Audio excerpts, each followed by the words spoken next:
አሰላሙ አለይኩም ወራህመቱላሂ ወበረካቱ። ሰላም እንዴት ናችሁ? ውድና የተከበራችሁ የሂኩ ዩቲዩብ ቻናል ቤተሰብ እንዴት ናችሁ? ሁላችሁም በያላችሁበት ሰላማችሁ ብዝት ይበልልኝ እያልኩኝ ለቻናሌ አዲስ ከሆናችሁ ላይክ፣ ሰብስክራይብ ማድረጋችሁን አትርሱ፣ አበረታቱኝ እያልኩኝ ቀጥታ ወደ ቪዲዮዬ እገባለሁኝ ማለት ነው። በዛሬው ቪዲዮ ይዤላችሁ የመጣሁት ብዙዎቻችሁ የተሻለ ህይወትን ፍለጋ ወደ አረብ ሀገር ተሰዳችሁ በቤት ሰራተኝነት ለብዙ አመታት ትለፋላችሁ። ነገር ግን ትልቁ ስኬት ያለው እዛ በመቆየታችሁ ሳይሆን የያዛችሁትን ይዛችሁ ወደ ሀገር ስትመለሱ በምትገነቡት አዲስ ህይወት ነው። ዛሬ ከአረብ ሀገር የምትመለሱ እህቶቼ እንዲሁም ወደፊት ለመመለስ የምታስቡ በሀገራችሁ ስኬታማ ለመሆን ምን ማድረግ እንዳለባችሁ ቢያንስ 2 ነገሮችን ይዛችሁ መሄድ እንዳለባችሁ ላስታውሳችሁ እወዳለሁ ማለት ነው። የመጀመሪያው ብር ነው።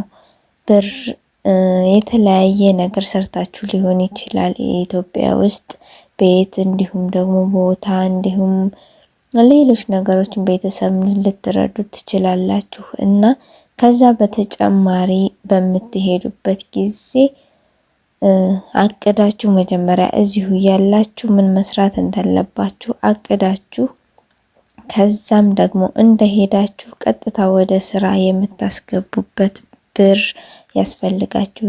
ያስፈልጋችኋል ማለት ነው።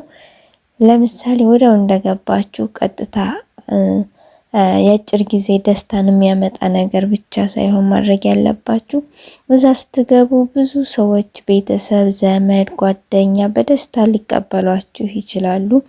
ነገር ግን ያንን ያላችሁን ጥሪት በግብዣ፣ በጭፈራ፣ በልብስ፣ በተለያዩ ነገሮች ማባከን የለባችሁም።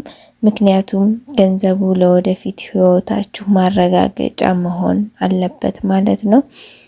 በእቅድ መጠቀም አለባችሁ እላችኋለሁ። እንዲሁም ያንን የምትጀምሩትን ስራ ከትንሽ በመጀመር መስራት እንዳለባችሁ ራሳችሁን አሳምናችሁ መጀመር መድፈር አለባችሁ እያልኩኝ እነግራችኋለሁ ማለት ነው። እናም ያንን በምትጀምሩበት ጊዜና ብር ስለሚያስፈልጋችሁ ብር በቻላችሁት አቅም እየሰራችሁ መቆጠብ አለባችሁ። ሁለተኛውና ዋነኛው ነገር ደግሞ ወርቅ ግዙ። ወርቅ በጣም ያተርፋል። ብትሸጡት ያተርፋችኋል።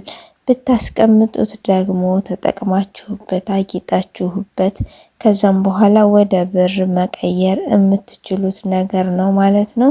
ስለዚህ ከምትሰሩት በየወሩ ከምትሰሩት በቃ መድባችሁ ወርቅ ግዙበት ማለት ነው። ከትንሽ ግራም ጀምራችሁ እያጠራቀማችሁ ግዙ።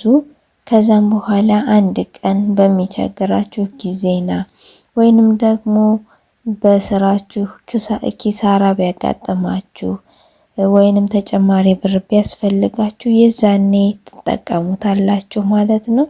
እና እነዚህ 2 ነገራቶች በጣም የሚያስፈልጉ ዋነኛ ነገር ናቸው ማለት ነው። ቪዲዮ ከተመቻችሁ ላይክ፣ ሰብስክራይብ ማድረጋችሁን አትርሱ። በሌላ ቪዲዮ እስከምንገናኝ ደህና ሁኑ።